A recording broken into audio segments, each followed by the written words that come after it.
So yun guys, nandito tayo ngayon sa Shinhan Bank. Magwi-withdraw tayo using my BDO Kabayan Savings. Sa mga hindi po naniniwala na nakapag-withdraw po ako. So ito yung tutorial guys. So first, pasok natin yung card.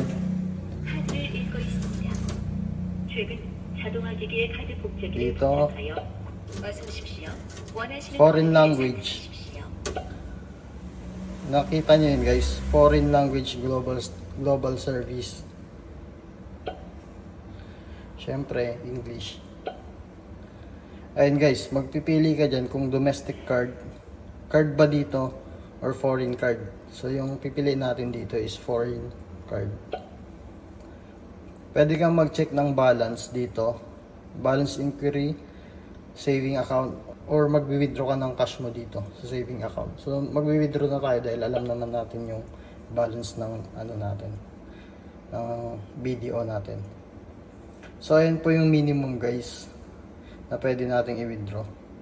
So magwi-withdraw lang tayo ng ano, 30,000 won siguro. Tutorial lang naman to eh. Pero may ano to guys may ano siya, fee. Confirm natin.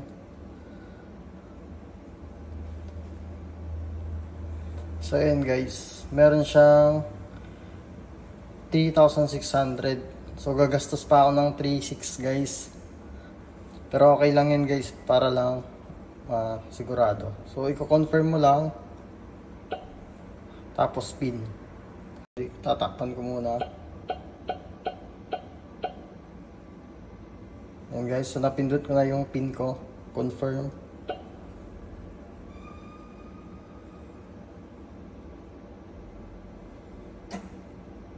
Ayan na. Okay na siya guys. I-print mo na ngayon.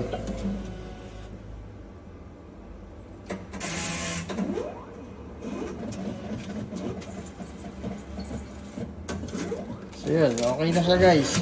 BDO yan oh. Legit. Tapos kunin na natin yung pera, 30,000 won. So yun lang. Sa mga hindi naniniwala, legit. Hey. Thank you so much. Share nyo to guys para makatulong sa iba. Annyeong! Bumalik pala tayo guys dahil naiwan yung wallet ko. Gagi. Naiwan pa oh. Hindi naman yan mawawala pero syempre. Dito yung ano ko, card ko. So pauwi na tayo guys. Dito lang yan guys. Meron din sa tapat dyan IBK. Pwede rin dito sa Shinhan Bank. So yun.